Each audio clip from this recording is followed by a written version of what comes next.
Hello, everybody, and welcome to tonight's event from Campus to Capital, our London journeys delivered by our London Alumni Network as part of our 2024 NCL in Action month. NCL in Action is an annual university-wide initiative that enables students, alumni, staff at Newcastle to get involved in social action. This year's theme is all about social mobility and raising aspirations irrespective of your background. Over the course of this month, we've held events and engaged our university community in volunteering opportunities that aim to help others to break down barriers to reaching their potential.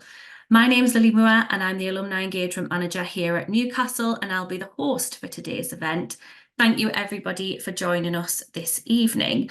Before we dive into today's session, just like to let everyone know that this event is being recorded and it will be made available to watch later on Newcastle's Alumni YouTube channel. Tonight's event really is for you guys who are attending, so please ask any burning questions that you have throughout. Our speakers are here to help you all learn a little bit more about life in London and to give you some information about their own journeys to the capital, and some top tips for you if you decide to relocate there in the future. So we can dive straight in, I guess, to the content of today's event. This evening is just going to be a really informal panel discussion with our leads of our London Alumni Network. Tonight's really aimed at recent graduates and current students to learn a little bit more about what it's like to pursue a life in London. The speakers will unravel the secrets of moving to, working and living in London. So without further ado, I'm delighted to introduce our speakers for this evening. So on the call tonight, we have Sean Boyle, who is an MBA graduate of 2008 and current senior manager in deals at PwC. We have Faustus Sakite, BA Marketing and Management grad of 2022 and current digital design consultant at IBM. Mimi Zhao, MA in Media and Public Relations graduate of 2011 and founder of Variety Plus Consulting. And finally, Stella Chu, MA Language and Communications grad of 2000 and current Global International Communications Manager at Arthur D. Little. Just a little disclaimer for this evening, one of our panellists is unfortunately unable to make tonight. He is unfortunately stuck currently in Zurich Airport and is unable to attend. So apologies are being sent from Cameron, but we still have a full panel tonight, so we'll be able to answer any questions that you have. So what I'd like to do now is just go around our panelists. If you can just give us a few minutes to tell us a little bit about themselves, their experience at Newcastle and how they've came to where they are today. And Sean, do you want to kick us off? Yeah, sure. I think I'll start by saying it wasn't 2008 because that would add 10 years. 2018, sorry. I should have thought 2018, yeah, my bad. Or I've either got a very good skincare routine or it's 2018. But yeah, I MBA grad 2018. I grew up and lived in London until I was about 21, and then I moved up to Newcastle to work at Virgin Money, which is formerly Northern Rock and now being acquired by Nationwide. I worked there in the technology department for about 5 years and then joined the MBA. After the MBA, I moved back to London, around West London, not too far from Heathrow Airport, which is where I grew up, a town called Hayes. And I've worked since at PwC, as Lee mentioned. So I'm now a senior manager in sort of the deals practice at PwC. Well, thank you very much. Stella, I'll come to you next. Hi, everyone. I'm a graduate from a master's degree in interpretation and translation. I'm originally from Hong Kong. So after graduation, I went back to Hong Kong to start my career because back then the student visa ended upon the end of the school year. It's not like now you probably have 2 more years to find a job. So and at that point I did not realize I will one day return to the UK and to work and live here. So it's a very unthinkable journey. And then I started as editor in a newspaper in Hong Kong. But very quickly, I realized my passion and interest actually is to bridge the commercial world with the media and with the public. So quite quickly, I joined PR and marketing, and then worked for a listed company like BASF, which is a German chemical company, and in Sotheby's, an art auction house. And then later on, an opportunity came. I changed my course. I focused on internal communications, changing from external to internal. The role was to support leaders to communicate with employees, helping employees to stay connected and feel motivated. Then I spent 10 years in one company, Rockwell Automations, and I was the head of Asia Pacific for 10 years. And then 3 years later, oh no, 3 years ago, I decided to make a decision to relocate myself and my family to London. And at that point in time, I got no job offer, but my whole family was on my shoulder. So it's a total new start. I felt that I need to start from quite bottom because I had no UK working experience. So my first job was internal communication officer. So I feel level down as compared to the previous role, and with a competitor of my previous company, well, I'm very lucky. And then later on, I accumulated several somewhat UK experience. Then I transited myself into the current company, Alpha Digital. We are a management consulting firm, and currently my role is global internal communication manager. So we'll be happy to share with you my life story from a career perspective or cultural perspective. Amazing, thank you. Fausta, can I come to you next?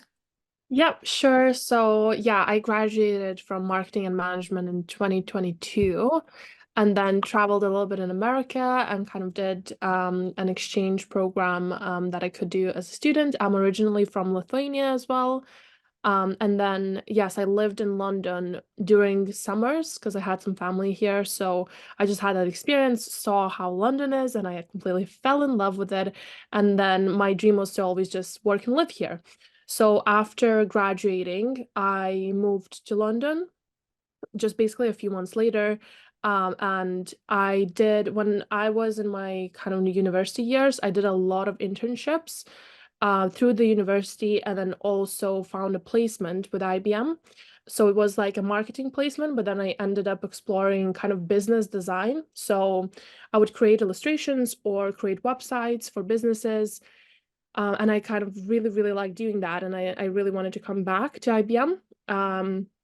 So currently I work in IBM. I was very lucky to get a job back. So I'm currently a graduate. So I've been working for almost a year and a half now after university. And I am in the same role of doing digital business design for different clients. So yeah, very excited to tell you more about London or anything about the job in London as well. So yeah, ask away. Thank you very much. And finally, Mei. Good evening, everyone. I am Mei. I began my career as a journalist in China before moving to Newcastle to have my first master's degree in media and public relations in 2010. And after graduation, I was very lucky because we were still, I think we still got PSW visa, post-study work visa. So I moved to London and worked in production and media companies in the UK and across its China and Ireland office. And then in 2016, I moved back to London and founded a Variety Plus, intercultural communication agency. We help British brands and organizations, digital and communication strategy in China and vice versa. So outside work, I love arts and the theater. So definitely London is the best place to be. And so when I'm not running Variety Plus, I spend lots of time helping to produce immersive theater shows and also introduce them to China. So I'm happy to, if you are a big fan of theater, happy to provide some tips and in London. Amazing. Thanks, everyone. So I guess everyone who's attending tonight, you can see we've got a variety of experiences of graduates who are based in London. So hopefully we'll be able to answer any questions that you have. So do feel free to put anything in the chat throughout tonight's event. Our first topic that's probably one on everyone's mind when considering moving to London is, I guess, the financial considerations. And I wonder, Sean, if you can just tell us a little bit about money and how to kind of live in London, enjoy yourself, but kind of how that all works and how it's different from living elsewhere in the UK or anywhere else, I guess. Yeah, sure. Happy to kick off. So I suppose the first sort of point is like London probably is the most expensive city in the UK, significantly more expensive than London than Newcastle. However, I suppose a few sort of like points to note because I'm doing a bit of research and from my own knowledge and having lived and grown up in London. Rental wise, you can rent a room in London for somewhere between probably 600 and 800. I mean, that can go up a lot higher, excluding bills. But then you're sort of looking at for a one-bed flat, probably between 1,200 to 1,500. Again, if you're sort of looking like more premium, then you can go anywhere up to sort of probably £2,000-3,000. Similarly, like a 2-bed flat would probably be sort of around 1,500 to 2,500 again, sort of like step up in cost, all excluding bills. Your bills would vary depending slightly on where you live, but it's costs that if you're a student on the call that you probably wouldn't be expected to pay would include council tax. So now council tax kind of comes into it. Depending on the band you're in, you would probably expect to pay somewhere between £150 and £250. Typically in London and the rest of the UK, council tax and so on goes up with the size of the house. So if you're in a 5-6 bed detached, it's significantly more than if you're in a 1-bed flat or a room share. What else? So wage-wise, London does pay better than kind of most of the rest of the UK. I think the average national UK wage is around 35,000.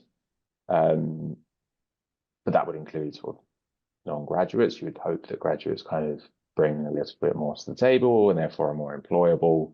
And the average sort of UK wage for London would be around 40,000.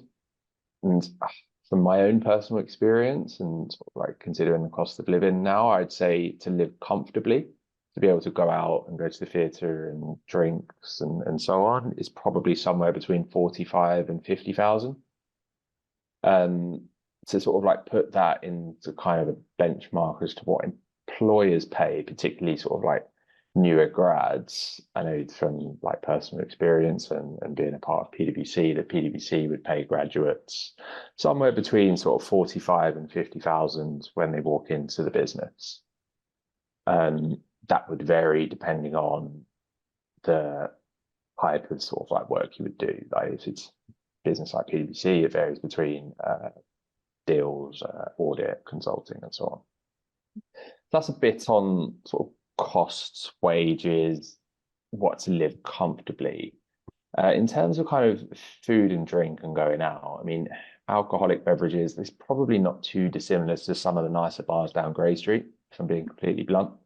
You're sort of like looking around the £5 pints, but then, central London, you sort of like getting up potentially like £6, £7, £8. Cocktails and doubles would be sort of like 10, 11, £12 in some places. And then sort of food's an interesting one, especially in London. I mean, doing a bit of research, there's actually about 80 Michelin-starred restaurants inside the M25 itself, which sort of like suggests, I mean, I don't even know if there's 80 restaurants, within a 10 square mile radius in Newcastle. So the variety and range of food is incredible, which sort of does drive a different type of cost. Because I've had excellent meals in London between me and my girlfriend, so a meal for two, anywhere from about £40 really to, and then if you're sort of like looking at these Michelin-starred restaurants, you're into the hundreds, but you can get some excellent quality food, you know, in Chinatown, you know, some Indian food in places like Southall and Hayes. Like, it's absolutely amazing, and you're not really breaking the bank. So then you've got like going out. So, and Mimi may be better placed for this, but I did a bit of research again based on my own experience and what I pay. Cinema would be somewhere between 10 and 12. Theatre, probably looking upwards from 30, 40, maybe 45. But it's always good to sort of like look into discounts and what you get through potential employers and, you know, what offers are available. Because I know at PwC, we actually get access to a number of tickets to go to the Old Vic Theatre, and those tickets are £10. So it's sort of like worth like looking around. One other consideration that I was sort of doing a bit of research and have a lot of personal knowledge on is like public transport. So it's by far and away the best way to get around London is using the buses and the tube network. It's so much easier than trying to drive anywhere. An absolute nightmare, to be completely frank. So the maximum cost, like at the Daily Oyster cap, is about £15. I think it's 15.60. If you're going from zone 1 to 6, the price would be about £5.60 for that single journey. So for me, I live in zone 5 in Harrow. My daily commute costs me about 11, or somewhere between 10 and £11. Then, I mean, if I'll touch on sort of like costs for cars, and it's actually getting a little bit ridiculous. It's very expensive to own a car, especially in central London now, because you have to consider ULEZ. So if you drive a non-ULEZ compliant car, which is effectively your car has been deemed like the emissions are too high, effectively, you have to pay a charge of all the way up to the M25. It's £12.50 a day. Even if you move it off your drive, it doesn't matter how far you go. It's £12.50 per day for non-ULEZ compliant cars. If you go right into the centre of London during sort of peak times between 7 and 6, you're also then having to pay an additional £15 congestion charge. So if you drive a non-ULEZ compliant car into the centre of London, before you've paid for your petrol, your actual car, the insurance, it could cost you around £30 per day, which is why, in comparison, sort of transport and using public transport links, which are excellent in London when they work, is significantly sort of more cost-effective way to get around the city. That was it. So I tried to cover kind of cost of living, bit on wages and bit on travel. Hopefully that kind of covers broad bucket what people were expecting, but again, sort of like happy to take any further questions. Great, thank you, Sean. Yeah, if anyone's got any questions about financial side of things, I think that's one of the biggest things that people maybe puts people off considering moving to London, is the high cost. But obviously, like you said, it balances out with actually most organisations, or I think all organisations who are have a base in London, will offer a higher salary point to kind of compensate for the higher cost of living.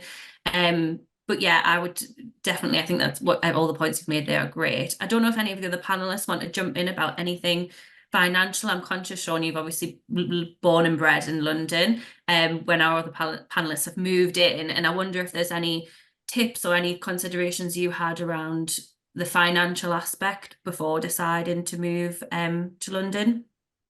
Feel free, anyone, to jump in.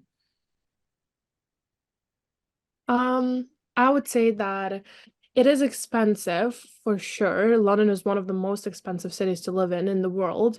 However, because of your salary, because as we're saying, because you live in London, you'll get a little bit of a higher salary. And then as soon as your career kind of goes up and up and up, you also earn more as well. So your quality of living is just kind of getting up as you go in your career.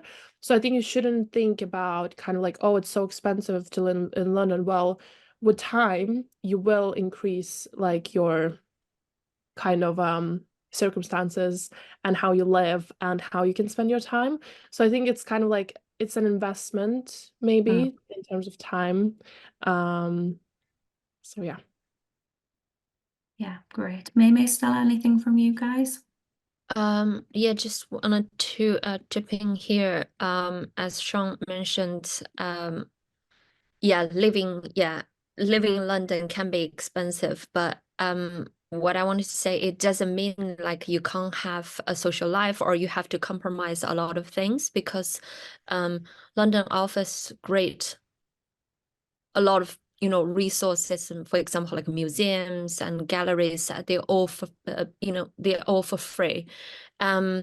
Even like till today, I don't really need to worry about not really kind of financially restrained, but I may still go for and look for events. For example, like many London-based museum, they offer late night events, like which means you can go there after work to hang out with friends or maybe have a date, so they are all free. And for example, actually I was there a month ago, like every third Friday night, you can join the live drawing session. You can learn drawing and enjoy drawing with and painting with professionals and amateurs, and you just have a lot of opportunities. So don't be scared of moving to London.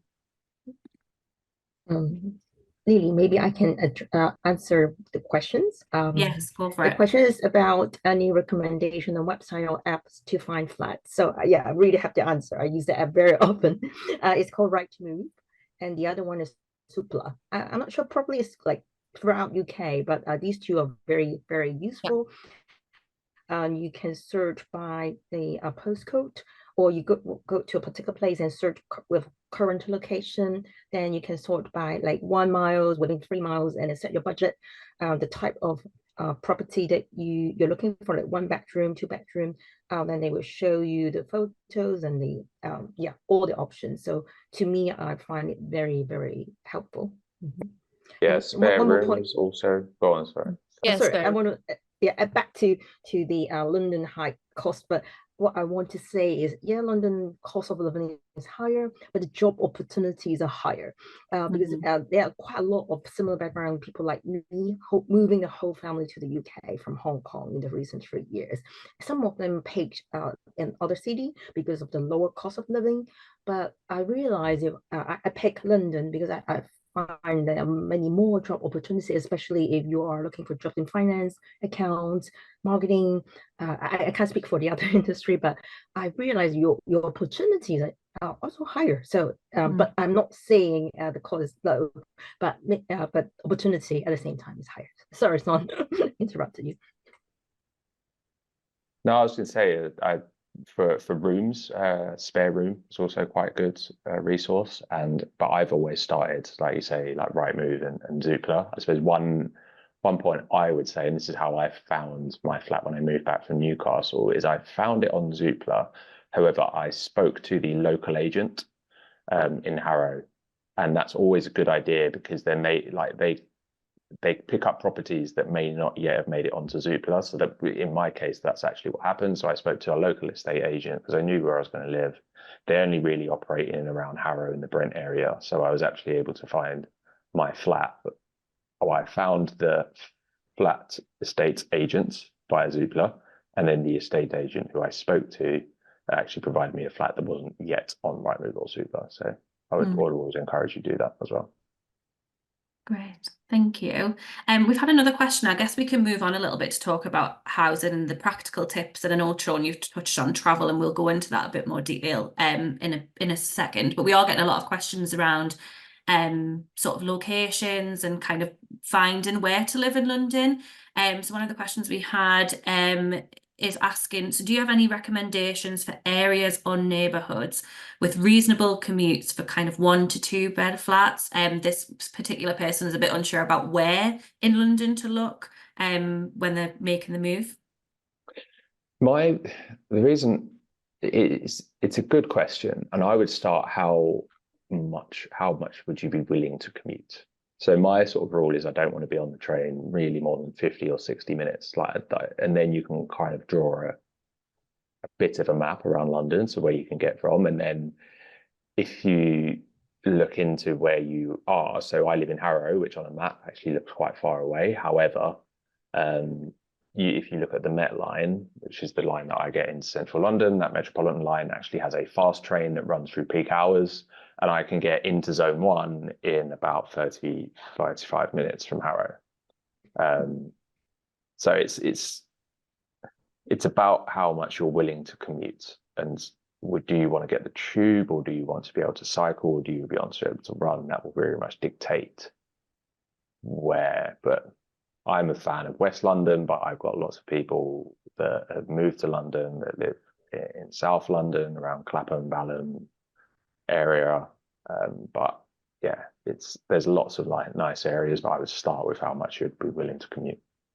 And I guess as well, it's probably worth mentioning that you might not have to be in the office every day as well, I guess, depending on your job. So, you know, we live in a world now where working from home or working at hybrid is a thing. So actually, it may be that you have to commute 5 days, I guess, but it may also be that you only have to commute in 2 days, which will significantly reduce any costs. Yeah, totally agree. Yeah, I remember 3 years ago, I think I went to the office every day. I spent quite a lot on transportation.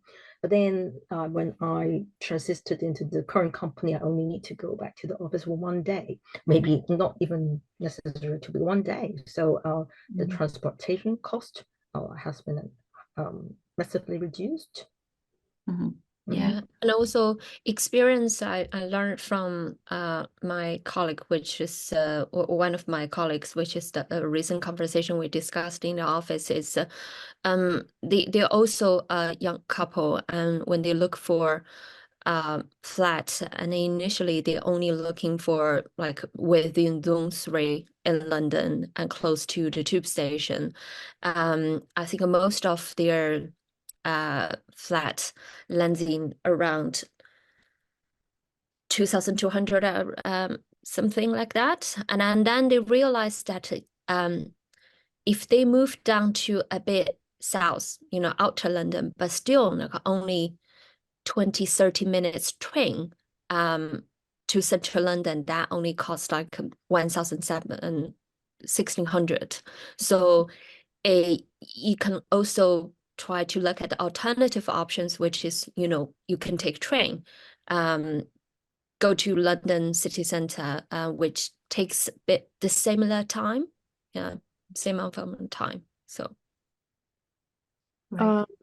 and also I just wrote out some of the areas in the answered section. I don't know if you can see that, but basically, so I know it's really hard. When I was moving to London as well, I had no idea where to even start looking, and like where is safe, where is not safe, and where do young people live. So there are different areas within London where, I don't know, it's kind of like different age groups live. So if it's anywhere further away from the city, I would say that's not where you will find like a young professional community where there's a lot of action and a lot of restaurants and a lot of things happening.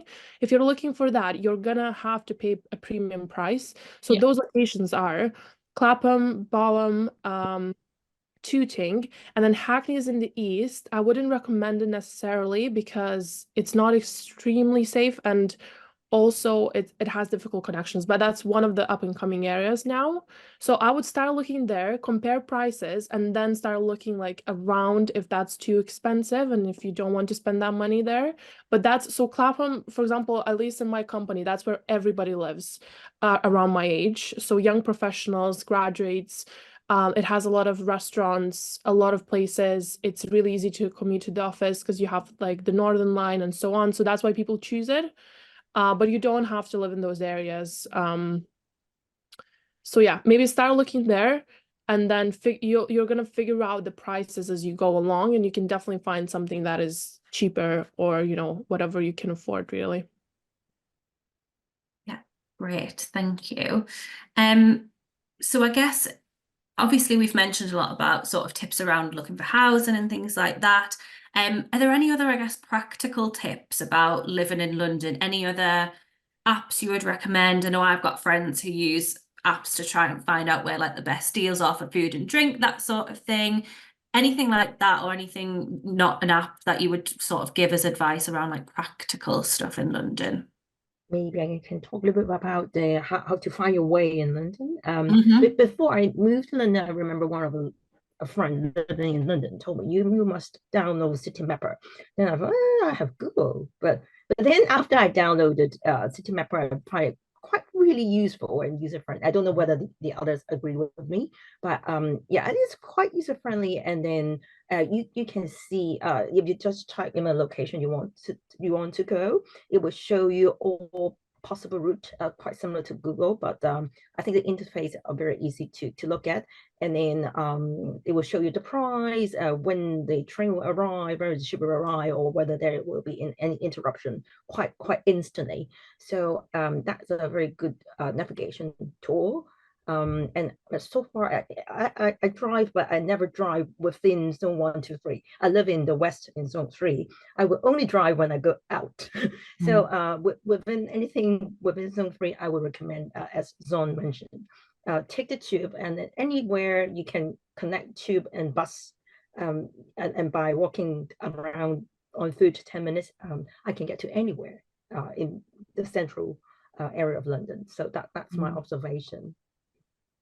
Yeah, I think it's a really good point. And as someone who has never lived in London but goes quite regularly, transport links compared to elsewhere in the UK are amazing, even though they're not without fault, but compared to everywhere else, where in London you can get a tube every 1 minute compared to in Newcastle where it's every 10, 15 minutes sometimes. So I think, yeah, I would definitely agree. The transport links are really good, and public transport, whether it's buses or tubes, is super easy to use and access in London.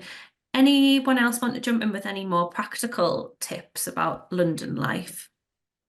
I can just come in about the apps that you asked. So if there's any apps in terms of London, I got to know about Meetup. So when you move into London and people are just like looking to make friends or go to events or just go for a drink, there's an app called Meetup, and they upload a lot of events. A lot of them are completely free, so you can literally just meet people. It's pretty cool. I've been to one, met some really cool people.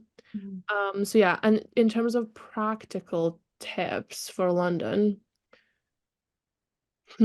I guess, it's kind of like, it's a joke that even if you step outside of your flat in London, like you're gonna be charged for it. So I guess there are some ways to actually save on the tube. So for example, you can and there's a lot of different ways to do it, but you have to have like an Oyster card.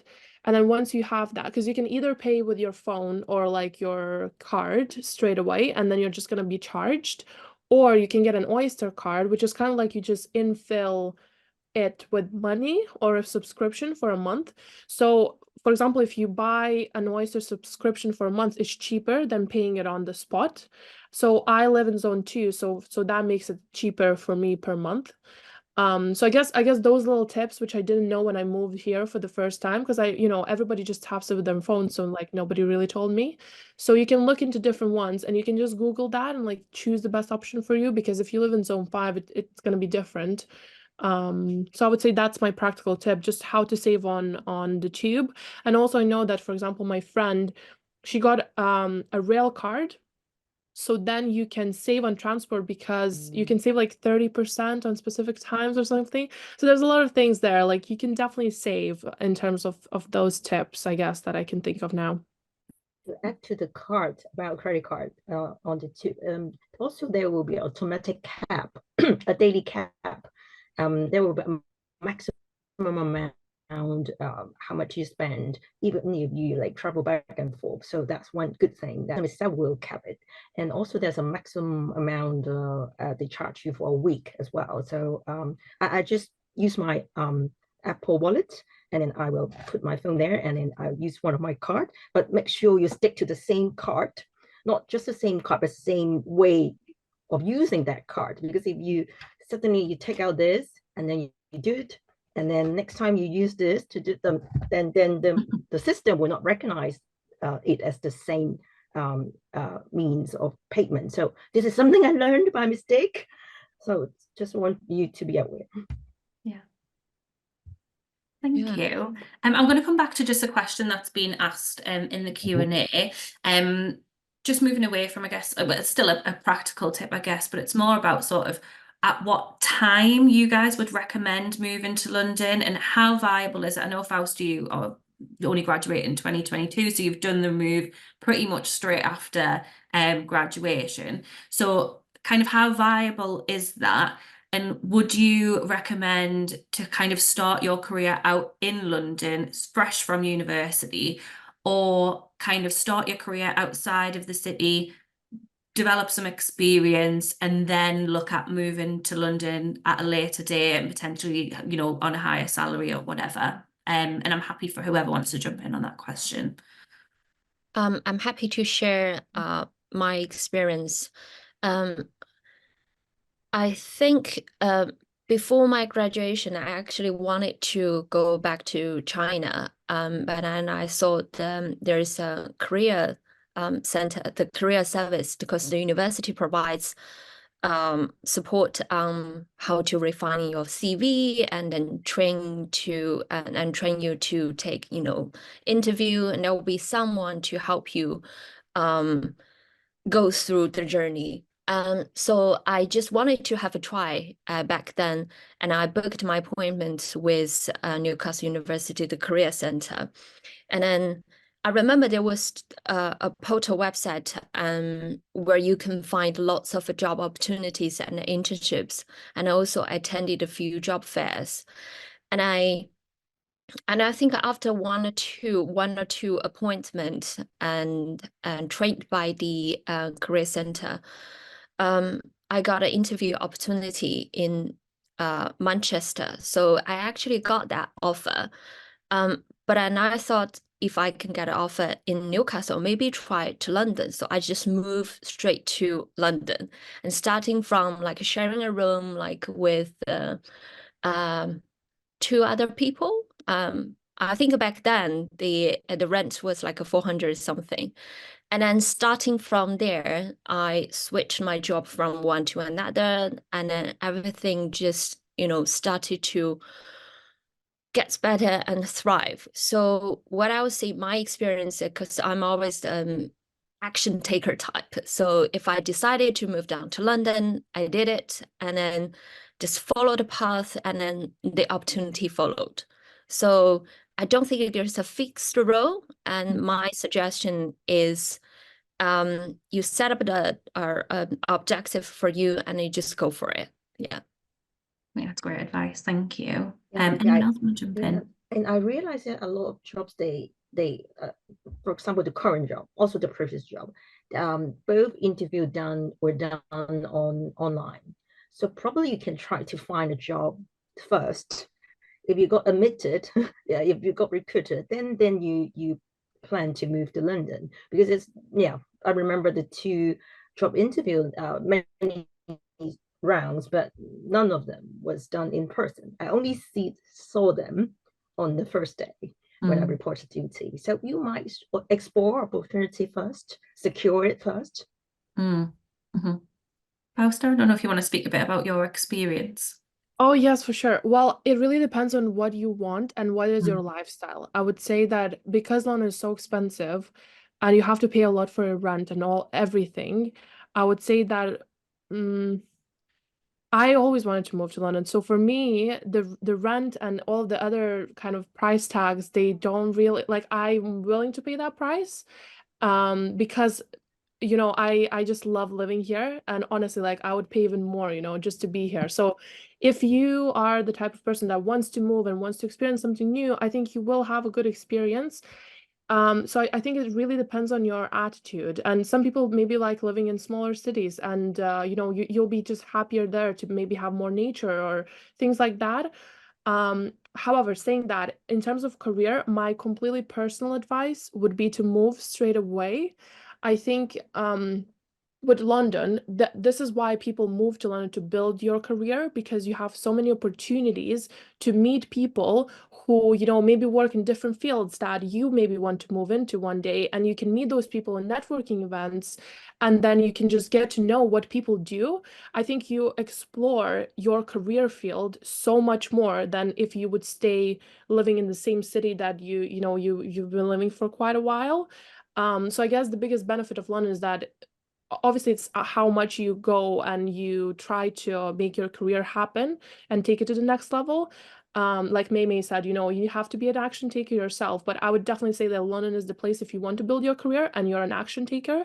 Definitely, I would say move straight away. Like, don't wait. I think, yeah, for example, I have a friend now who still lives in Newcastle, and she's been living there for like 6 years, and now she's trying to find a job in London and kind of, you know, make that move. But I did it straight away, and I'm personally really happy that I did. I think the opportunities and the people that I was able to meet so far, honestly, like I never, you know, never in a million years would think that it would happen. So I think it's really kind of like that dream city where you can kind of make out of yourself and your career whatever you want. And that's really inspiring just to be in this kind of city.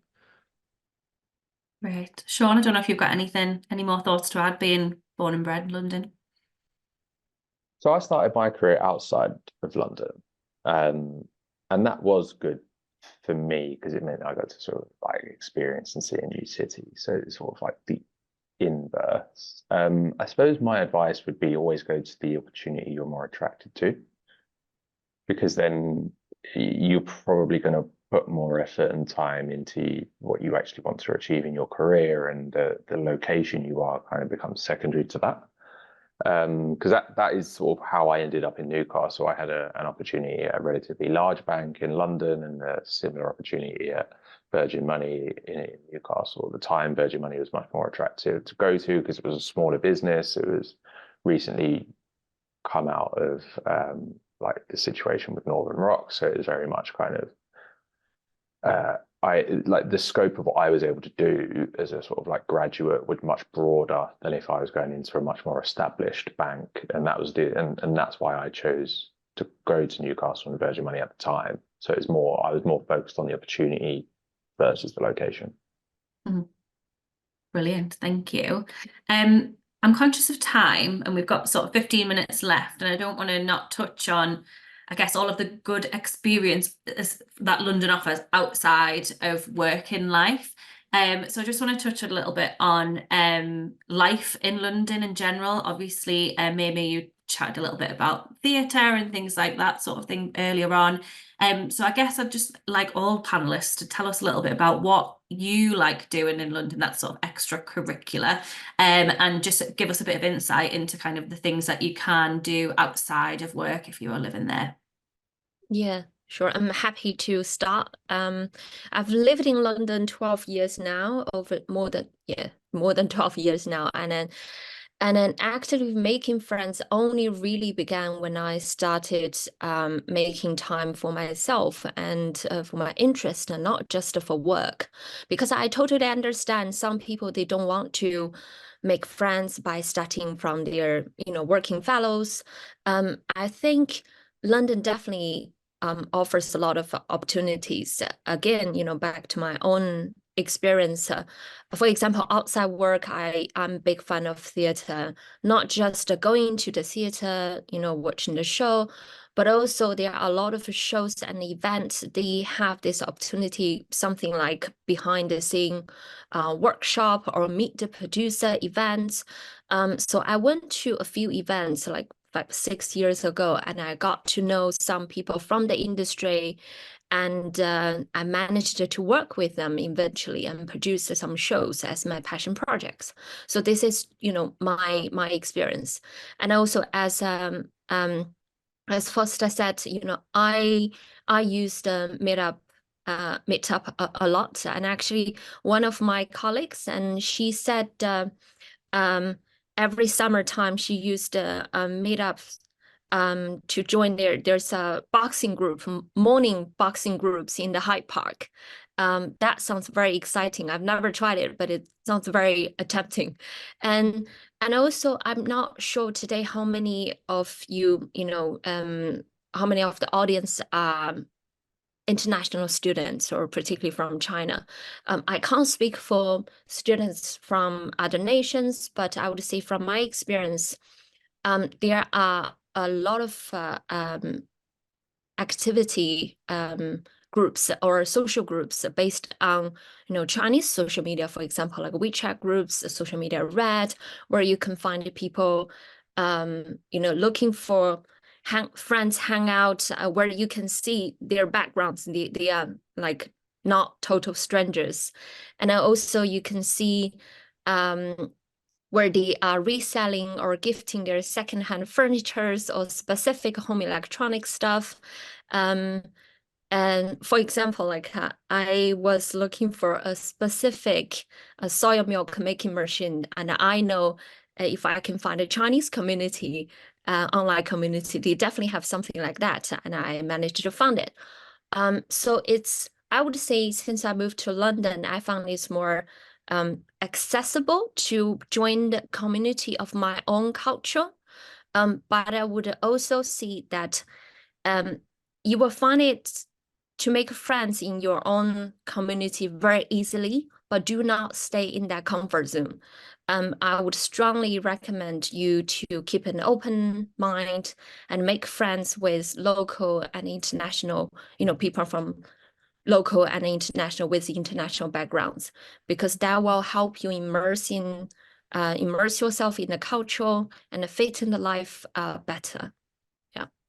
Brilliant, thank you. I wonder if when we move to another panelist, you could share any, we've just had a few questions about like links to where to find events, where to kind of like websites or apps. So if you've got any suggestions for those, maybe if you were able to type them in the chat, that would be great. Yeah, sure.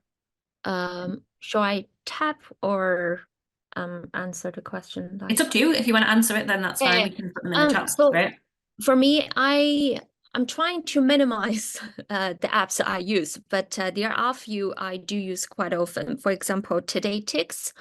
You sometimes can find like last minute, like £20 theatre tickets on the apps. It's called Today Tix, TIX. And also Favor. There are lots of smaller size music concert and a quite edging exhibition and shows where you can find that on Fiverr. And also I subscribe to newsletters on like Visit London, South Bank, those like a big cultural community, and they do share the latest events and upcoming events that you probably can find through their email newsletter. And also another app I use quite often is called Open Table, where you can find a restaurant nearby and book tables. And yeah, that's it. Amazing, thank you. Anyone else want to jump in and share a little bit about London life and what you like to do in spare time in London? I don't know how many of you are like reading or like a bookworm like me. I find there's so many bookstores with different characters that you can spend the whole day having a cup of tea and then enjoy reading. Yeah, so I found there a lot of options, whether it's very classic, very old, or very modern. There's so many floors. So to me that's definitely the biggest attraction. And then I think on top of that, the other side of me will be playing tennis. And I realize there's so many tennis clubs. How come they're so like hidden? Where I live, there's so many around me, and some of them are actually quite affordable. Some of them are actually quite expensive, and then you have to wait for a year to get in. But yeah, I use Meetup as well. Then you can find your tennis player depending on your level, your skills, and you can find people to play with you. So I think these two things are amazing. I think adding back to the app, Eventbrite also have a lot of different kind of activities, from free talk, free webinar, seminar, lecture, and everything. So I realize I do a lot of networking without paying a fee, and then I can network with so many different type of people. So yeah, do subscribe and then pick the topic that you like. They will send you stuff automatically. Amazing, thank you. I can quickly come in. So I dance salsa and bachata. So there's literally 3 events that I go to every week.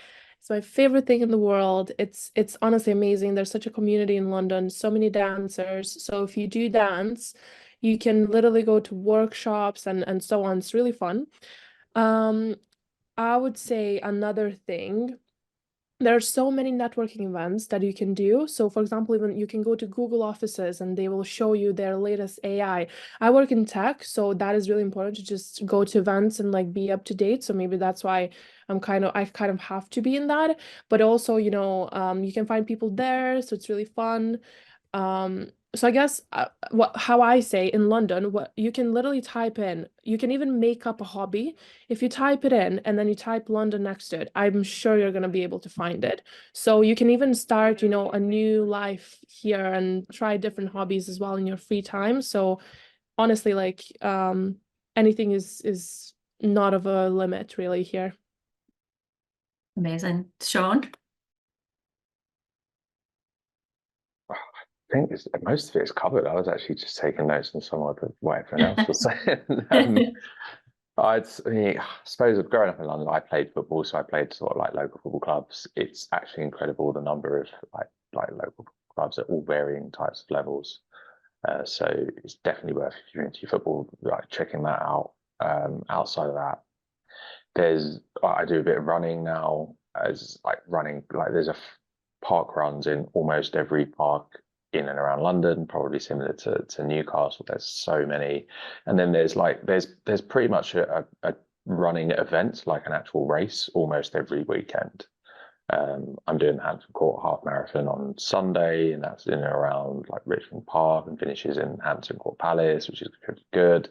And then I'm like, I know there's frequent ones around Richmond Park, which is fantastic. So yeah, I think everybody else is touching it. There's a lot to do depending on whatever you want to sort of whatever you're into. You should easily be able to find things. Thank you. I think that's again a massive challenge for people when they're considering making the move, is making friends, making connections. Where's the best place to do that? And you guys have just given so many opportunities where you can do that. I guess the other thing to mention as a bit of a plug is we have an alumni group based in London. So these guys are the leaders for that. There is a Newcastle University alumni events happening throughout the year in London. So if you're not quite ready to make that step into a brand new group, obviously we all have that shared experience of being Newcastle graduates. So that's a nice sort of trusted space to kind of, if you are fresh to the location, to come along to one of those events, meet some other Newcastle grads, and then hopefully you can find some people that you can spend time with and things like that as well. So we have got a LinkedIn group, which I've just popped in the chat for anyone who wants to join, whether you're a student or a graduate, or whether you're just considering the move. You can keep up to date with any alumni activity happening in that group. We are coming close to the end, so there is still time for questions if people have got any last minute things that they want to ask. We've got lots of thank yous, guys, in the Q&A for today, saying it's been really useful. So thank you, everyone, for your questions. And if there is anything final, do get them in quick.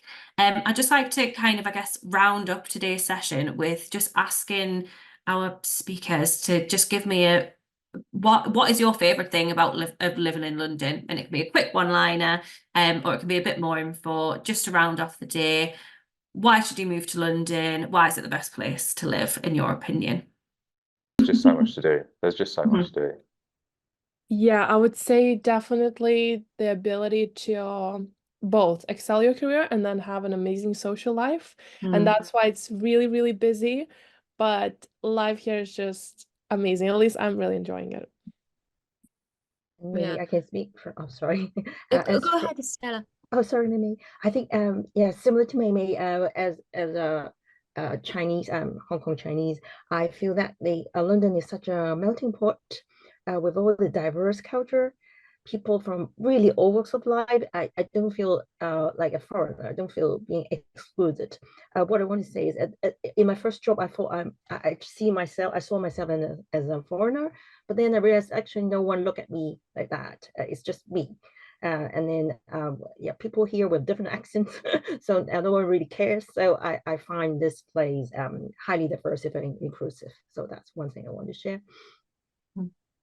Yeah, I think before moving to London, I used to plan a lot of things. You know, I planned for 3 years, 5 years, 6 years, and then since I moved to London, lots of my plan.